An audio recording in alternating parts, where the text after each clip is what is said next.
Salut, je suis Crystal et je viens d'une petite ville en Alaska. S'il vous plaît, aimez et abonnez-vous. Depuis que je suis née, j'ai vécu avec mon oncle et ma tante, riches, et 5 cousines. Mais ils m'ont toujours fait sentir que j'étais de trop. Pour commencer, toutes mes cousines avaient des cheveux blancs et des yeux bleus. J'avais des cheveux bouclés noirs et des yeux marrons. Elles ont toujours dit que je n'étais pas assez jolie pour faire partie de la famille. Miroir, miroir, dis-moi qui est la plus moche de toutes. Cristal, tes yeux ont la même couleur que le caca. Et regarde tes cheveux. Je me demande combien d'oiseaux dorment dans ce nid. Elles étaient les plus méchantes et je n'avais personne d'autre. Et je vous jure, je pensais que notre ville était le seul endroit sur Terre, jusqu'à ce que je voie le livre de géographie de ma cousine. Et c'était quand j'avais 7 ans. Vous voyez, ma tante et mon oncle ne m'ont même pas inscrite à l'école et m'ont gardée toute la journée à la maison, pour faire les corvées. Mais j'ai secrètement appris à lire toute seule. J'ai commencé à lire de plus en plus et tout ce savoir m'époustouflait. Une fois quand j'avais 16 ans, mon oncle m'a trouvé en train de lire les livres de ma cousine. Et il l'a immédiatement arraché de mes mains. Tu sais combien ça coûte cher, ça? Et tu l'utilises gratuitement. Pourquoi es-tu toujours si méchant avec moi? Parce que tu es bizarre, et pas vraiment l'une d'entre nous. Je l'ai poussé et j'ai couru vers ma chambre. Je détestais être ici. Quelques semaines après, c'était Noël, et j'ai trouvé 5 énormes cadeaux sous le sapin, et une autre boîte ayant la taille d'une boîte d'allumettes. Bien sûr, c'était mon cadeau. Et tout ce qu'il y avait dedans, c'était une pincée de sel. Histoire que tu te souviennes de mettre la bonne dose de sel quand tu cuisines pour nous. Tout le monde a ri, et j'avais envie de leur frapper les têtes contre le mur. Alors que j'étais occupée à cuisiner, un avocat est venu à la maison. Curieuse, je l'ai suivi au bureau. Et quand j'ai entendu la conversation avec ma tante et mon oncle, j'ai été choquée. Cette fille, Cristal, vaut des milliards. Si vous voulez garder l'argent que ses parents ont laissé, vous devez l'adopter légalement. Attendez, quoi? J'étais une milliardaire? Dès que l'avocat est parti, ma tante est venue en courant à la cuisine et m'a littéralement traînée au salon. On m'a mis sur le fauteuil de mon oncle pendant qu'il prenait tous les cadeaux de mes cousines et me les donnait à moi. Toi, fais un massage de pied à Cristal. Toi, va lui faire un chocolat chaud avec des marshmallows en plus. Et vous autres, on change le menu pour cuisiner ce que Cristal aime le plus. Et vous allez cuisiner. Allez, au fourneau. Waouh. Juste waouh. Tout à coup, j'étais aimée et vraiment gâtée. J'ai décidé que maintenant était le bon moment pour avoir ce que je voulais vraiment. Aller à l'école. Oh ma chérie, non. L'école est un endroit tellement dangereux pour les filles. Mais toutes mes cousines sont des filles. Ce sont des débiles. Elles ne sont pas aussi précieuses que toi, ma chérie. On va embaucher le meilleur tuteur pour toi. C'était mieux que rien. Au moins, j'allais apprendre quelque chose. Mais le lendemain soir, alors que je prenais de l'eau dans la cuisine, je les ai entendus parler. Combien de temps on doit devoir gâter cette vilaine fille? Ne t'inquiète pas. Une fois qu'on prendra son argent, on l'enverra dans un orphelinat. Qui veut de cet enfant poilu? Iou. Mon Dieu, je savais qu'ils étaient gentils avec moi seulement pour l'argent. Mais ces imbéciles cupides n'avaient même pas l'intention de me laisser rester. Cette nuit-là, j'ai fait mes valises et je me suis enfuie. J'ai pris le premier train qui quittait la ville. Dans le train, une vieille dame s'est assise à côté de moi et m'a dit que j'étais vraiment jolie. Elle avait l'air gentille. Et quand on est descendu, elle m'a demandé de la rejoindre pour un repas chez elle. C'était la première fois que quelqu'un me traitait si gentiment, sans savoir que j'étais riche. Quand je suis arrivée à son manoir, il semblait qu'elle était elle aussi une milliardaire. J'ai rencontré quelques filles plus âgées que moi, mais elles avaient l'air toutes heureuses. Apparemment, cette gentille dame leur a tous donné du travail et les laissait même habiter ici. Je me demandais si je pouvais rester ici. Et à ma surprise, elle a joyeusement accepté. Les semaines se sont écoulées et tout allait bien, jusqu'à ce qu'un jour, cette femme me réveille rudement à 3 heures du matin. « Habille-toi et prépare-toi !»« Quoi? Pourquoi? Le soleil ne s'est même pas encore levé. »« Quoi? Tu es une poule qui attend le lever de soleil? Prépare-toi, sinon je vais te virer d'ici. » Oh mon Dieu! Soudain, la bonne fée s'est transformée en une carène. Elle m'a traînée le long du couloir principal où toutes les autres filles étaient déjà rassemblées.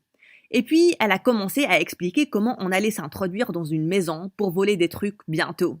Attendez une seconde. C'était une cambrioleuse professionnelle? Oh mon Dieu! Je ne pouvais pas croire que je vivais avec un gang de voleuses durant des semaines. Je n'allais pas participer à ça. Je suis partie en douce et j'ai utilisé le téléphone de la vieille dame pour les dénoncer à la police. Quand la police est venue pour l'arrêter avec le gang, l'une des filles s'est tournée vers moi et elle a dit « J'ai toujours su que tu n'étais pas une voleuse. Tiens, prends ça et va voir cet homme. C'est quelqu'un de très gentil qui veut adopter une fille. Je me suis donc enfuie et je suis allée à l'adresse de Monsieur Hammond, et cet homme semblait être plus riche que cette vieille Karen. Quand un majordome m'a emmené vers lui, j'ai expliqué que je n'avais pas de famille, et qu'une fille m'avait donné ses coordonnées, et il était très heureux. Oh mon Dieu, oui, j'ai toujours voulu adopter une petite fille. Je suis tellement heureux de te rencontrer. Et Crystal, c'est un prénom tellement beau. Bienvenue dans ta nouvelle maison. Et juste comme ça, ma vie a été chamboulée. J'ai été immédiatement emmenée à une magnifique chambre et on m'a donné une garde-robe toute neuve. Et quand j'ai vu l'immense bibliothèque dans la maison, j'ai été ébahie. Oh monsieur, vous ne savez pas combien j'aime les livres. Tout ce que j'ai toujours voulu, c'est d'aller à l'école et d'apprendre autant que possible. Eh bien ma chère, ça peut être facilement arrangé. Il a rapidement appelé quelqu'un et m'a dit que j'allais commencer l'école la semaine prochaine. Est-ce que c'était réel ? Même s'il avait l'air adorable, je ne lui faisais pas assez confiance pour lui parler de l'argent de mes parents. Je savais ce que ça faisait aux gens. Un matin, alors que j'étais encore endormie, quelqu'un m'a fait la peur de ma vie en sautant sur le lit. J'ai laissé échapper un grand cri. Et puis j'ai vu une fille, ayant quelques années de plus que moi. Elle criait aussi. « Oh mon Dieu, qui es-tu ? Et qu'est-ce que tu fais dans mon lit ? Papa !» Papa ? Monsieur Hammond est venu en courant. Il s'est avéré qu'elle était sa fille, Pearl, qui était maintenant à l'université. Je viens de rentrer pour prendre quelques trucs. Je suis partie et tu as adopté une petite moche et tu lui as donné ma chambre. Ne sois pas rude. Et oui, je suis tout seul maintenant. Et je veux un peu de compagnie. Maintenant, dis bonjour à ta sœur. Sœur, pfff. Je ne sais pas dans quelle poubelle tu l'as trouvée, mais sors-la de ma chambre. Ça va aller. Je sais que je suis moche. Mes cousines se moquaient de mes cheveux et yeux tout le temps. Ce n'est pas nouveau. De quoi tu parles ? Tes cheveux et tes yeux sont beaux. Je ne vois qu'une fille qui est belle à l'intérieur et à l'extérieur. Mais laisse-moi t'emmener à une esthéticienne aujourd'hui. Ces gens feront de la magie sur tes cheveux. Et c'est ce qui s'est vraiment passé. Ils ont coupé et dompté ma chevelure sauvage et on m'a fait les sourcils. Et pour la première fois de ma vie, je me sentais vraiment jolie. J'étais très heureuse et j'ai fait un câlin à Monsieur Hammond. Merci, papa. Attendez, est-ce que je viens de l'appeler papa ? Peut-être que je commençais à l'aimer un peu trop rapidement. J'ai eu une magnifique première journée à l'école. Tout le monde me disait que j'étais magnifique. Quelques garçons ont même dit que mes sourcils marrons étaient adorables. Tout allait bien. Sauf que quand je suis rentrée à la maison, j'ai trouvé Pearl qui a réemménagé à la maison. J'ai décidé d'essayer d'être amie avec elle, mais elle était impossible à vivre. J'ai essayé de lui parler durant le dîner, mais elle m'a adressé des regards silencieux de mort. Quand je lui ai demandé de me passer l'eau, elle me l'a jetée au visage. « Pearl !»« Quoi, papa ? Elle ne la voulait pas au visage ? Oups, c'est ma faute. » Un jour, durant le premier cours, notre prof était agacé par des grenouilles qui croissaient. On a tous regardé partout et on ne pouvait en trouver nulle part.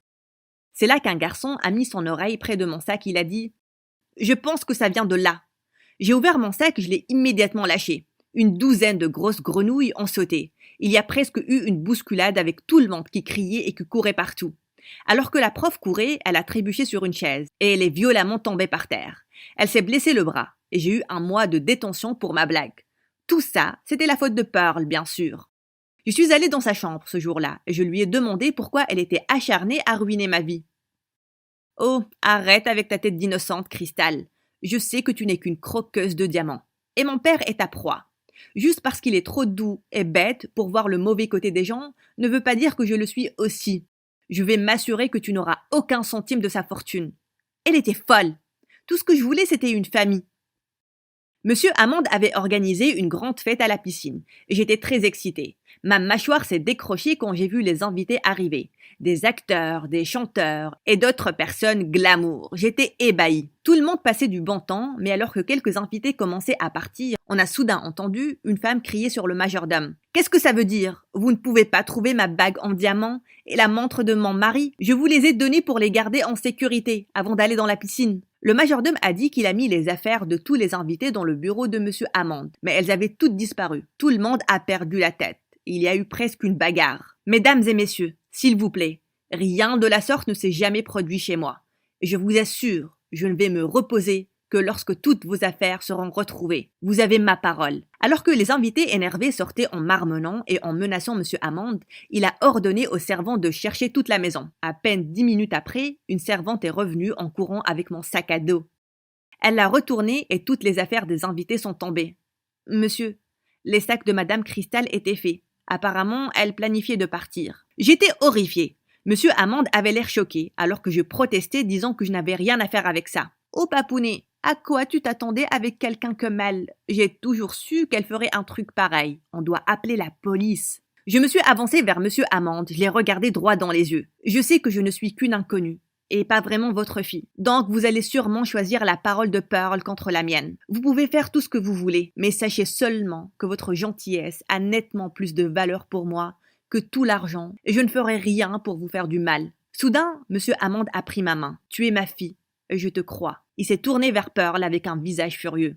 Pearl, si tu ne veux pas que j'arrête de payer pour tes cartes de crédit et que je te raie de mon testament, pars maintenant. Je ne veux plus voir ton visage jusqu'à ta remise de diplôme. Pearl l'a regardé, choquée, puis elle a crié de colère et elle est partie. J'étais tellement touchée par les mots de Monsieur Hammond. J'ai finalement décidé de lui parler de mon héritage et de ma famille de cupides. Il était choqué, et rapidement, il m'a légalement adoptée, et on est allé en personne pour annoncer la nouvelle à ma famille. Leurs expressions étaient inestimables. Je possédais mon argent maintenant, et j'avais de grands plans pour ça. J'ai construit une école pour les enfants pauvres. Et maintenant, je donne des cours là-bas à chaque fois que je le peux.